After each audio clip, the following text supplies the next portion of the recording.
welcome. Hello. Another week, another video. Indeed.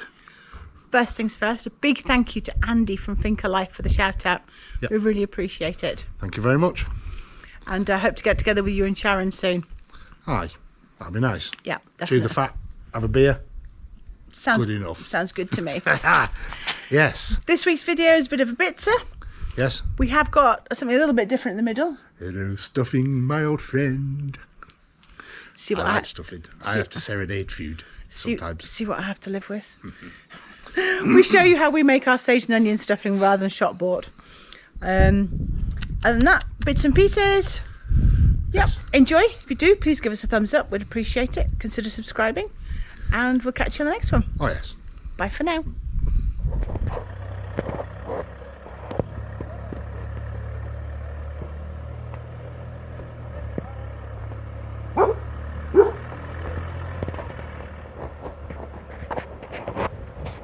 You know you live in the countryside when your rubbish is collected via a tractor. I guess they've broken the lorry today. Go for it. Going for it? Go. Going for what? No. Oh, yeah. Yeah. So- Hopefully, no phone calls, no demands on our time other than this wall. I got back quite late yesterday. You did. You did. So we didn't attack this wall. That is the plan for today. We are On it. setting those style shelf things on the wall there for a splashback, and it will be done before today is over. Yes, it will, because I'm mixing a batch of cement Now, and I'm not wasting it, so you better get on with it. I better get on Oh, with yeah. it. Okay, it's gonna be like that, guys. Yes, yes, indeed. And also, if you're like to show our thoughts of the barbecue. Oh yes.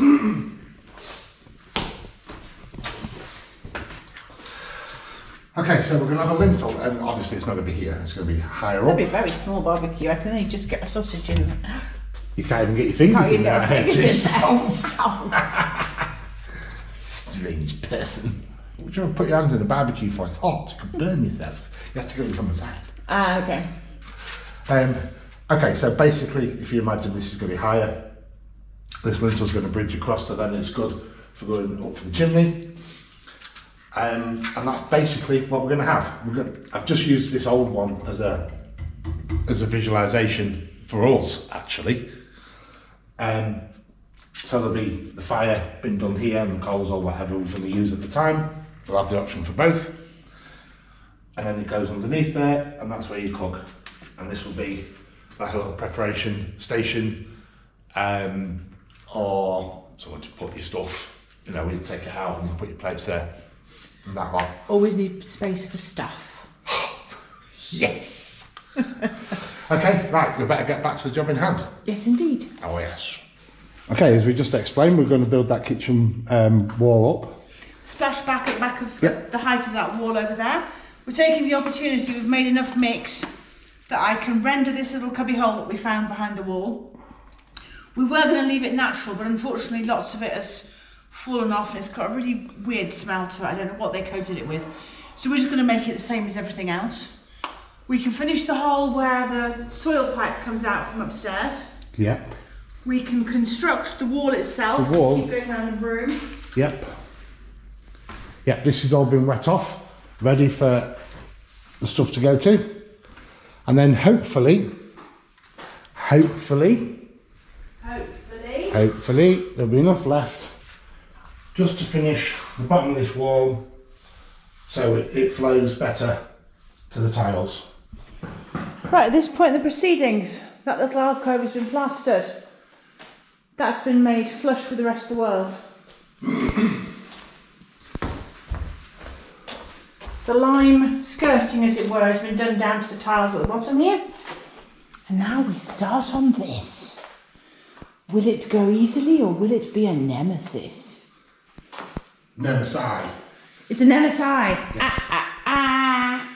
Yeah, I think it might go alright actually. Yeah. Thought it through enough to know exactly what we're doing for a change.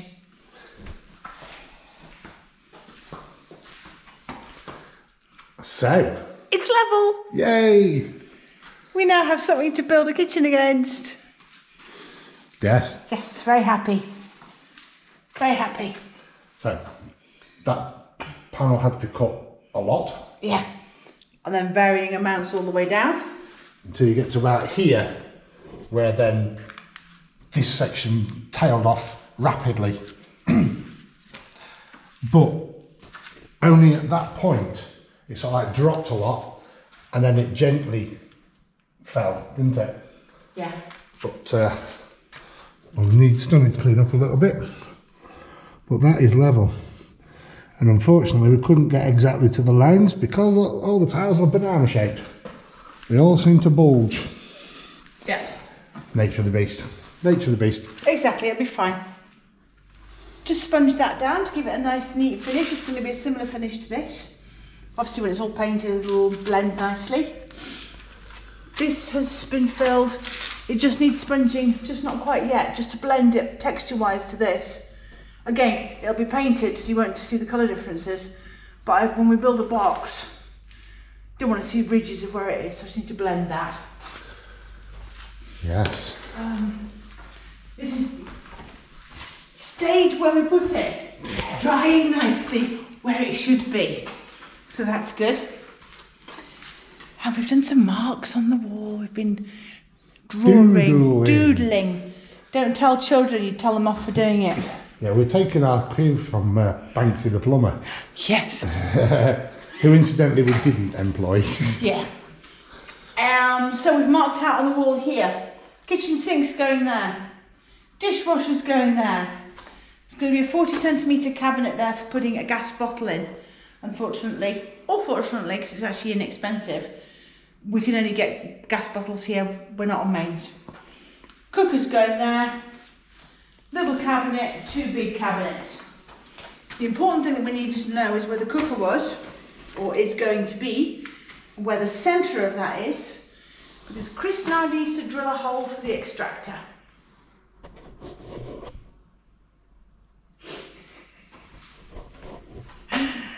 I'm not going up a ladder with an SDS drill or anything like that. I shall video and hope he doesn't fall off. Do you plan to fall off?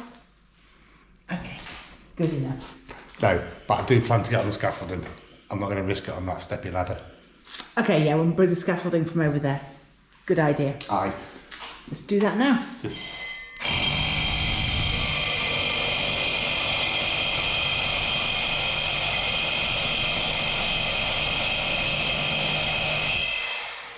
Okay. These plug-in earplugs are no good. I'd rather have proper ones. Okay, I'll go find them. Thank you.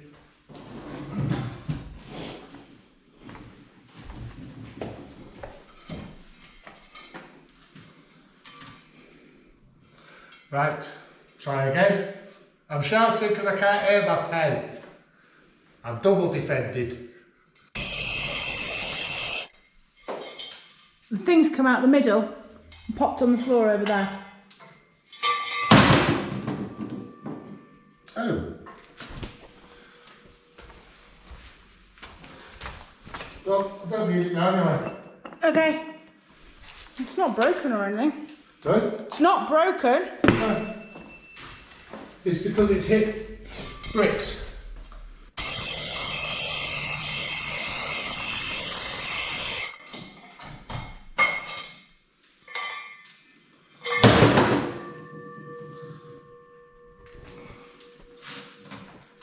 There's a big void in here. Well, this is the hole so far. And it's a big hole, there's nothing. Yes.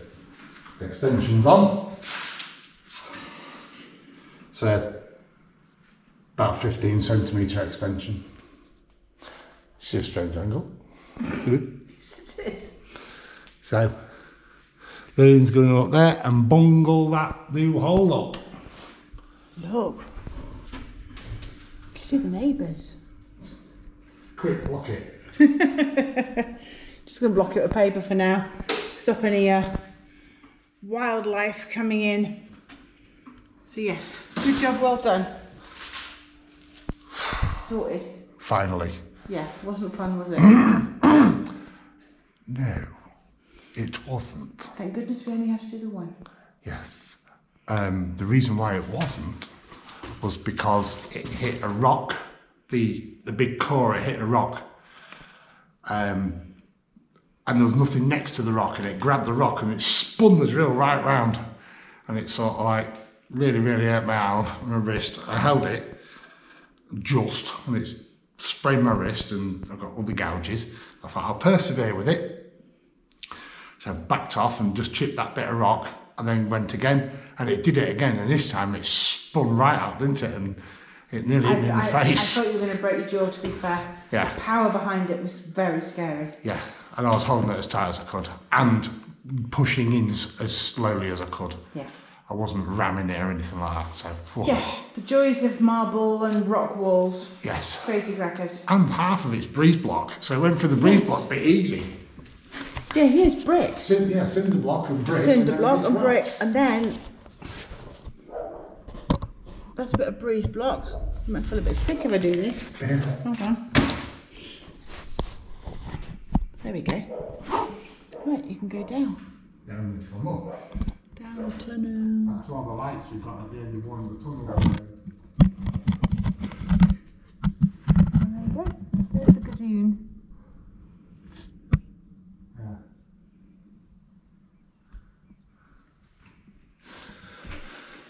Okay, go make sage and onion stuffing. We like sage and onion stuffing, don't we? Yes, we do. It's one of the few things we miss. Yeah, it is really. We can get it in these places that sell British products, but it's a stupid price for what it is. Exactly. And it's nice. It's food, so of course it's nice. Yes. I was talking to one of my neighbours and we were saying how difficult it was to get hold of sage, salvia. Yes. And they said, oh, we have a massive bush. Would you like some? This tool is the wrong one, and we can't find the liquidizer attachment, the long tall one with the little tiny like coffee blades at the bottom. Or the coffee grinder. We also have an electric coffee grinder which will do the same thing. I found the lid for it. I can't find the place. It's always the way when you do these things off the cuff without thinking about it. However, we do have this tool. This. This is working fine. This will chop it up nice and fine. Yes. Okay. As I said, we can't really get stuffing here apart from shops that serve the English people. Mm-hmm. But in Spain, they have a similar dish, but it's not eaten the same way.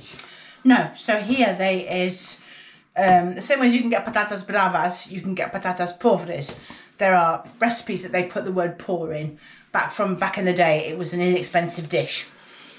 Migas. Migas is breadcrumbs. Migas de pan is breadcrumbs. Migas is crumbs. And it's very, very popular here. You buy in a packet breadcrumbs, which is then fried and then served like that with a fried egg on top.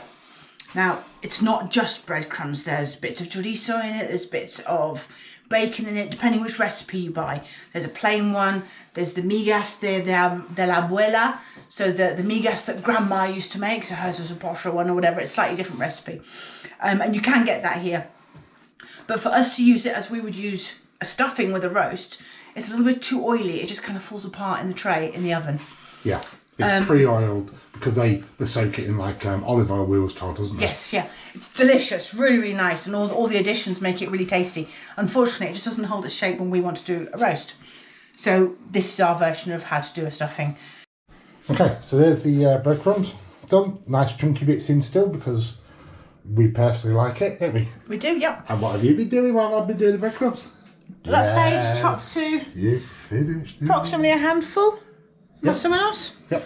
So that's a loaf of bread, handful of sage, and then we use the pre-fried onions that you can get in the supermarket for sprinkling on top of food.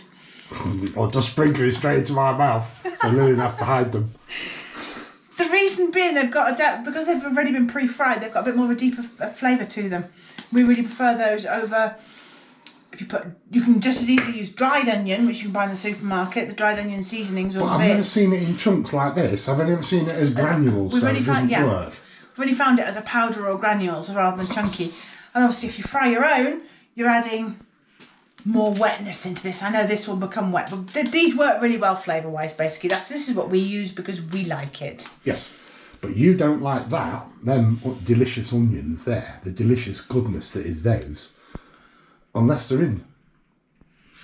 That or sprinkled on top of a salad like you would do bits of bacon, but that's it. I don't like them otherwise. Yes, but in this, they work really well. I like them straight out of that, so that when we buy them, Lynn hides it from me because I eat them like crisps. Or peanuts or anything, or food. Right, sage is in. Onion. Onions in. Chop that onion. That sage really nice, baby. Oh yeah. It's not clumped at all. It's Yeah, nice. it's really good. And then... Yeah, it's a bit of a fine one, isn't it, with the pepper? Yeah, I would definitely not put any more than that in. We can always put a bit more in later, can't we? Yes. And now it just needs some love.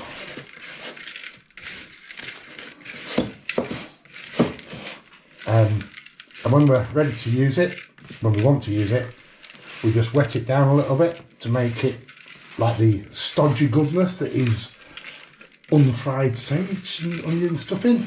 Yeah, when you make a box sage and onion stuffing or any other stuffing, do you remember when you add the boiling water to it, it turns into that weird paste, and that's what you cook with? We just add water to this. It's exactly the same way, to that same similar consistency, and then you can create stuffing balls like you do, stuff meat with it, have it on its own, do it as a patty, however you like to eat your sage and onion stuffing goodness. But we do this as a chunk every so often, and then freeze it, not freeze it, should I say, vacuum pack it. Yeah. Well, that's that. Bagging them up now. We've got 4 bags of 2 greedy portions each. Don't speak for yourself. See, that's my portion, and that little tiny thing there is obviously yours. So be it. That's normal. Normal around here.